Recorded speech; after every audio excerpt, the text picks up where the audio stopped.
Yo, what's up? Back with another video. Happy to announce that at the recording of this video, I now have 1,000 subscribers. I hope my camera can handle that exposure. It's a pretty expensive camera that I got. Man! And with that, I exposed that my screen is cracked, etc. But who cares, man? Phone's cracked. We're here today for Citizen Concern, Katlego. Let's listen to what she has to say. The video's title is A Wake-Up Call for Change. And the thumbnail says, "We are not ready." Let's hear what it is that we are not ready for. What you're about to watch is not an act. It is the real state of things. Take a look.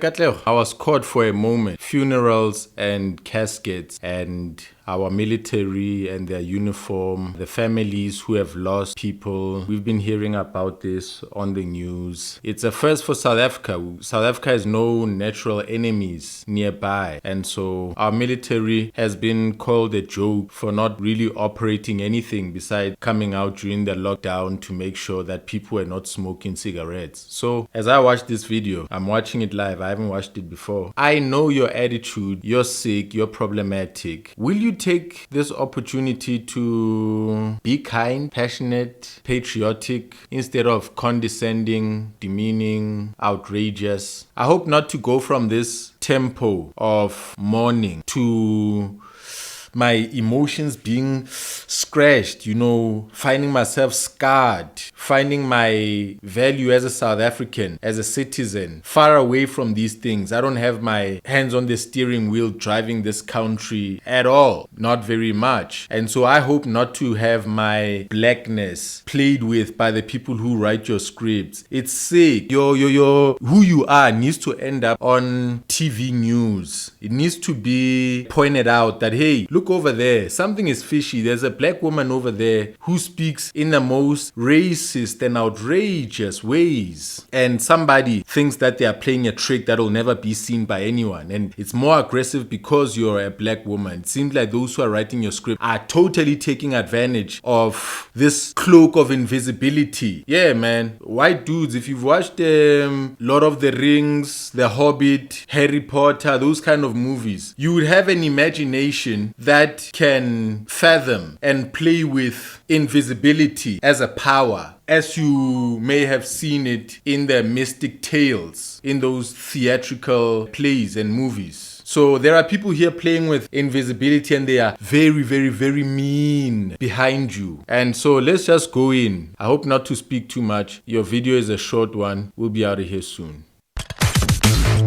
If ever there was a symbol of the state that our country is in, this is it.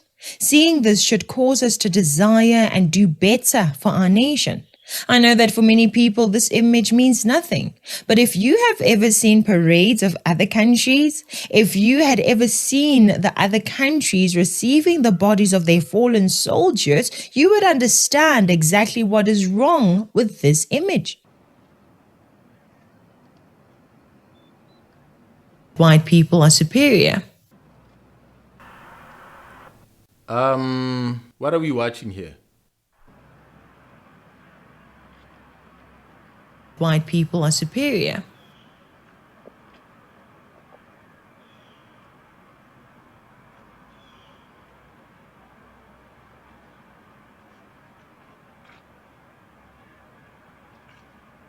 White people are superior.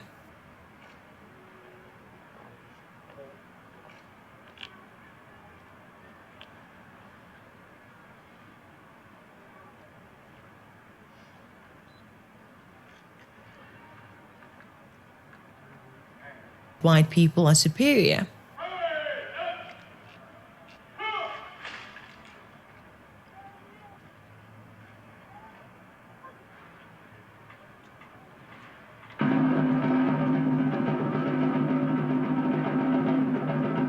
White people are superior.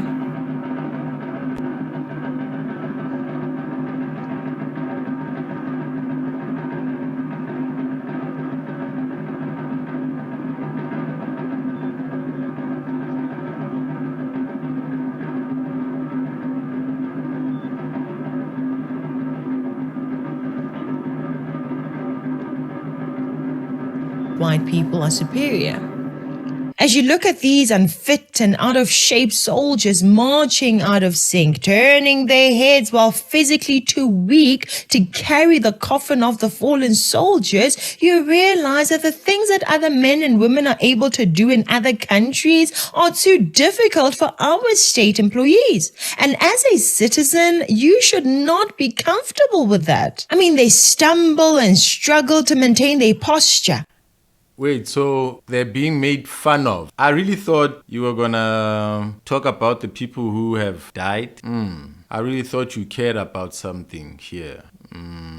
This is your line. This is your theme. You are making fun.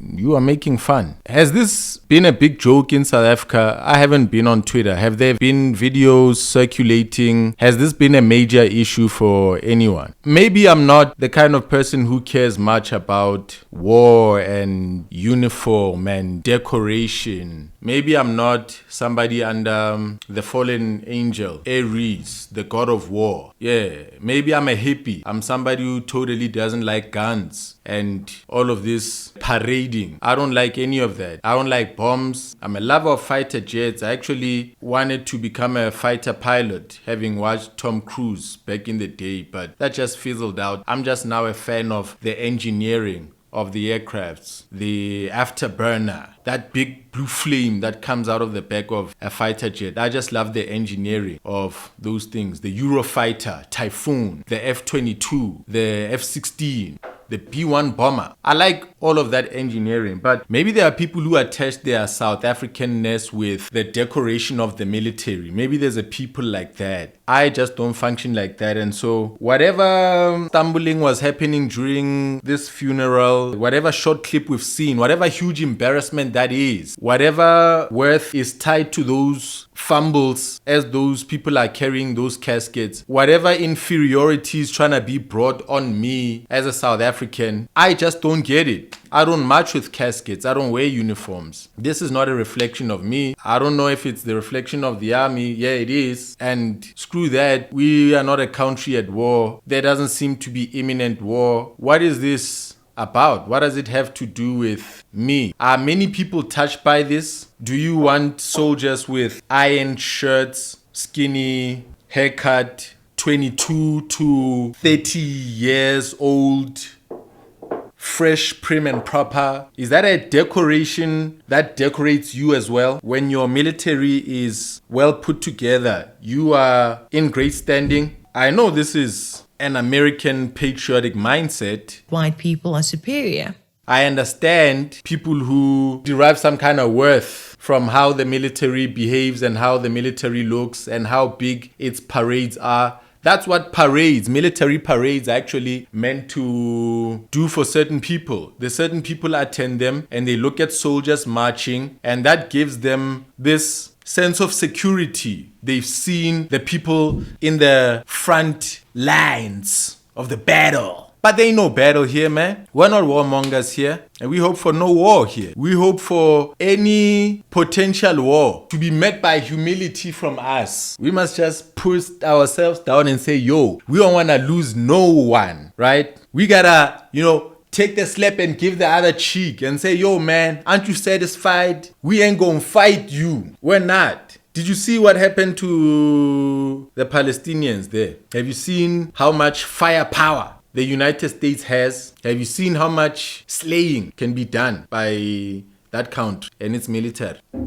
So, if there was to be a potential breakout of war, signs of it, chatter about it, I would say, let's start writing letters of apology or some things like that. And I think you'd agree with me, considering that our military is mainly made up of black people, the black South Africans. If our military was Cape Town boys standing there, ready to get struck by grenades, like the white people in Ukraine. Have you been seeing white people croaking out in a field? Have you been seeing visuals of that? Have you seen visuals of drone warfare? Have you seen how Ukrainians have been just getting cornered with a bomb that just comes flying, navigates nicely? If you try to go around the tank, it goes around with you. You've seen those. If the potential was that it's going to be Cape Town boys there, you'd be agreeing that no, let's just have some kind of humility if there's a war coming. But I veered off a little bit. All I'm saying is, all of us, when you really sit down with yourself, none of us want war. None of us want our brothers out on the front line. You see, Steve Hofmeyr will not take his son or his grandson and say, go and fight in the DRC. You see? But we love this sentimental thing with war and our military. Let's just be honest.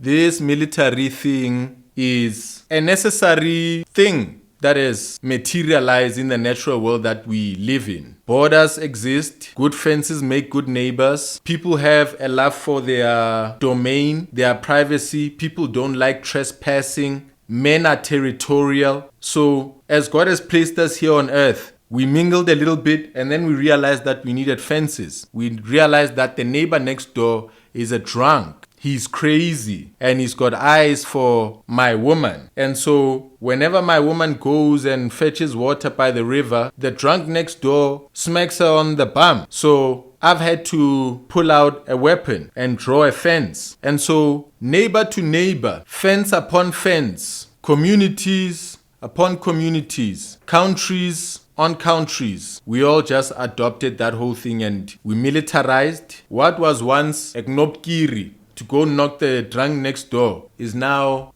a several $million fighter jet. So the love for military, the love for war, I understand that even nuclear weapons have become a necessity because there's a concept of mutually assured destruction. When one guy knows that the other guy has a gun as big as his, and that one guy knows that he faces a very serious likelihood of getting wiped out should he launch his weapons first, because that one will launch their weapons within half a minute. It deters everybody from being too aggressive, knowing that we all face the potential of screwing each other and losing our lives, keeps us away from some drunkenness. So, I'm not an idiot. I understand that a house cannot have a man who's not on guard. I understand that no country can exist without a military. Even in the Bible, there were armies. But hear me properly. The love for military, think about it like the love of money being the root of all evil. The love of money. Because love is meant between people, God's creation. More in particular, very much, loving your neighbor as you love yourself. Love is something between humans, then extended to animals and pets, and then nature, and then the environment, the ozone layer. But love for money, the love for military, the attaching of our net worth, sentimental value to a military and how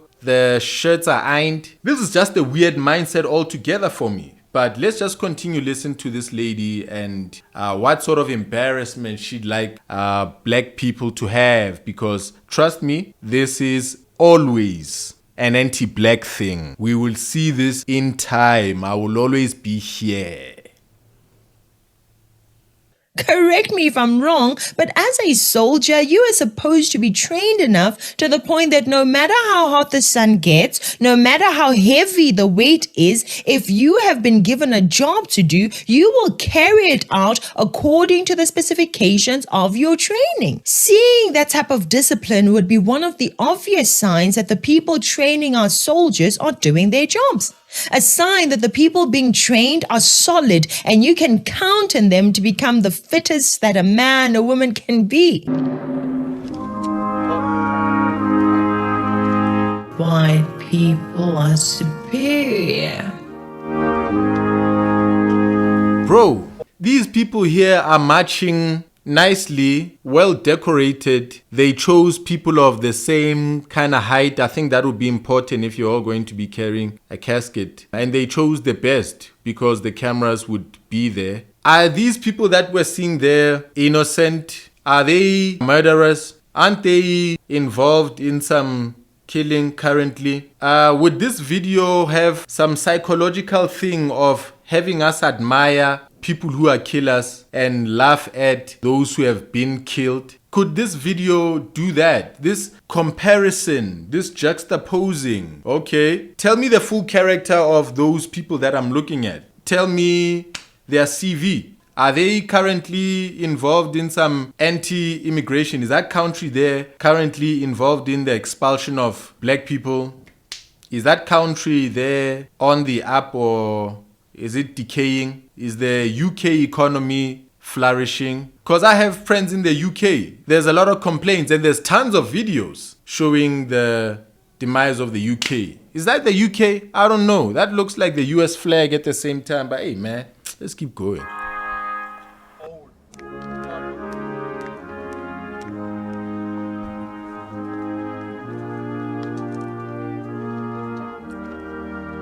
That looks like the US flag, man. Yeah, those are the people currently helping bloodshed across the world. So, admiration for them. We'll get to the black people just now, and they are flopping around. The innocent, those who are not trigger happy, those who are not out to kill no one, those who are not fit for murder. Let's go laugh at them. Let's praise these ones. White people are superior.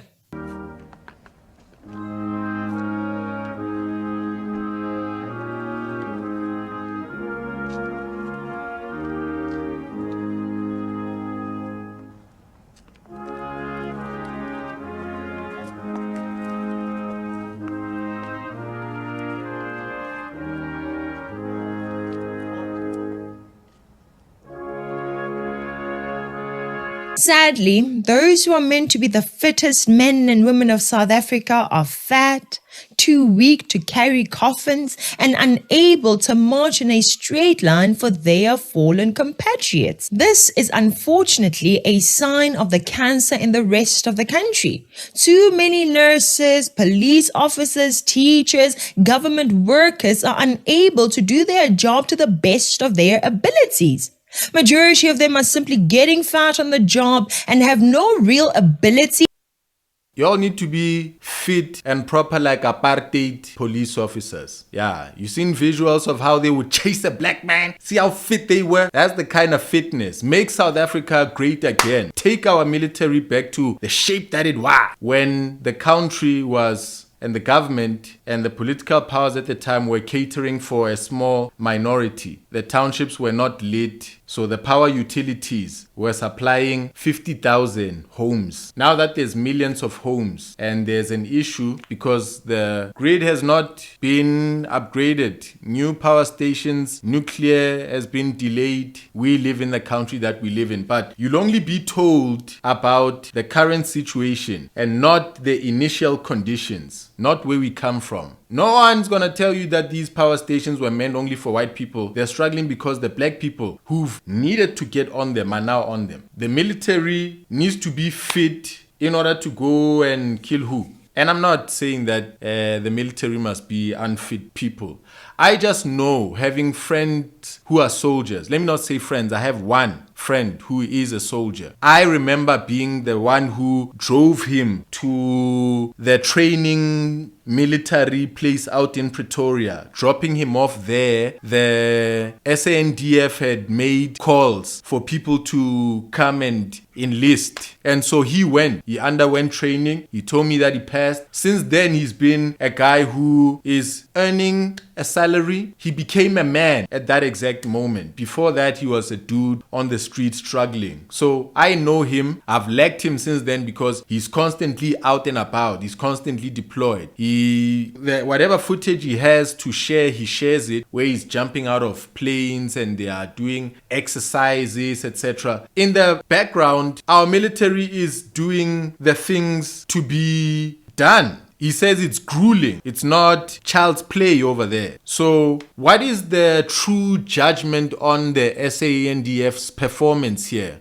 What are we criticizing? Is everybody fat? Is everybody out of shape? Perhaps bring on the white boys. Bring them in numbers. Volunteer your kids. All of you who are in Katlego's comments there, making criticisms, volunteer your children and then love war. Love the military because you've got somebody who's uniformed in your own house. You see? When they die out in the field, maybe you'll have that cut scene, the movies in the United States where a soldier has died and we cut away to two soldiers standing at the door, uniform, folded, being handed over to a crying mother and crying father. Maybe that'll be you. Maybe you've fallen in love with those movies. Volunteer your kids. Make them fit for killing. Make them fit to go be in the bush. Let them move from Cape Town, from Clifton to the DRC there. And then when their fellow has been hurt, I hate using the word killed because the algorithm, the topic. Once their fellows have been hurt and killed there, we will put cameras on their surviving friends and see how they march. Is that marching? See how they carry the casket. See how they walk. Let's judge how they are stepping. Let's not look at who actually died. Let's not give a heck about that. Let's finish this video, man. This is the military sickness that I just don't like. This is why I just don't like this whole thing. But I explained that there's a necessity, right? To deal with the real world problems that face our country. Very few people are up to the task. If you accept this low standard from the army, schools, police, hospitals, and other state institutions, what stops you from accepting it from ministers and even the president of the nation? The way these soldiers are handling this particular part of their job is exactly how people like Cyril Ramaphosa, Gwede Mantashe, and Jimotsecha, and many others are handling their jobs. They are simply stumbling along, reporting for work. The only things they are good at showing up for are the benefits or the perks of. How is John Steenhuisen doing? Is he waking up fit like a soldier? Does John Steenhuisen have a fat belly? Is he in shape? Is he a 22-year-old virile young man? Their jobs. These people marching are a reflection of the leadership that created them. You do not get soldiers marching like this in a vacuum. This is one of the biggest signs that mediocrity has been accepted and even embraced by the ANC. And the fact that the ANC still gets votes is a sign that many citizens have embraced the ANC with its mediocrity. Let us do our best to change our minds and understanding of. So people have died and you've taken this moment, this somber moment, to springboard off these deaths and launch into the ANC again. This is your sickness. This is your sickness. Katlego, you are a sick woman.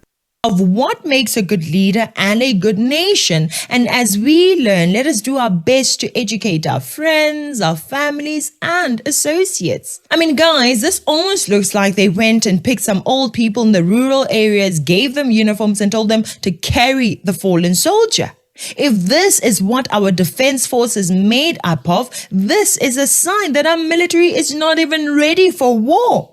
Do you remember the Libyans who were training within our South African borders not so long ago? These soldiers on your screen are the kinds of people that are supposed to fight them.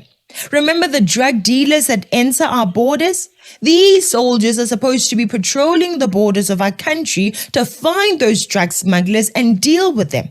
These ones who are struggling to carry a coffin and march along a straight line without any threat in sight. Truthfully speaking, South Africa is not ready for any kind of conflict with anyone internally or externally. The best of our people are serving in the private sector. Meanwhile, most of the best in the government will never be allowed to shine. But when people like the Guptas ask to meet our ministers jump up and go. But do they jump up to address the biggest issues that are affecting our people? To this day, the real priorities that most South Africans are concerned with are not being addressed. For example, illegal immigration, drug dealers, unemployment, teenage pregnancies, moral decay in our communities next to poor education, the high I've been away for a moment. Is she now attacking black people? Are we there yet at that point of the video? Are we there yet? Has she been saying some more dumb shit? If she has, then you now know. You now understand. Let's go. levels of violent and financial crimes. South Africa wants to play the big African powerhouse, but the current leadership makes it so weak that barely anyone significant notices it. It does not even have its own house in order. Our country is still in chaos, yet our politicians are so eager to play global politics when they have failed us here at home. It is a real shame. So leaders should not be engaged in global politics.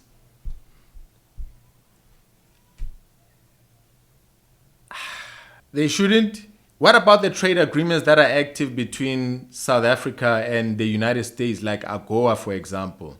What about these envoys and these investor summits that the president attends and the comfort that he gives to white investors and their money who don't know this place? The confidence that he gives them as a businessman himself. That's international relations. That's international trade. Your criticisms are now needing a truth. You understand? This is stand-up comedy now. This is stand-up comedy. This is just a diss. This is just comedy. And I see that there's a lot of white people there. If you look at the comments and you scroll, there's 826 comments within 4 hours of this video and 18,000 views. So if you scroll there, you'll see that there's people having a good time. My condolences to the families that lost their loved ones. I believe that your family deserved so much more. Finally, now you have condolences. In the last 30 seconds, they deserved more. How? More, much better marching. Should they be given compensation for their losses? Does the SANDF give like monies to the families for losing loved ones? Do you give them like R1 million or something to say sorry? Are you gonna suggest that they deserve more? They deserve people who marched better? Because yeah, man, that's like throwing breadcrumbs to a hobo. Here, I know this will do a lot for you. You really sound like you are a... Oh, let me leave it. Than this. If you're still looking for a sign that you should vote out the ANC in 2026 and 2029, this incompetence and embarrassment is your sign.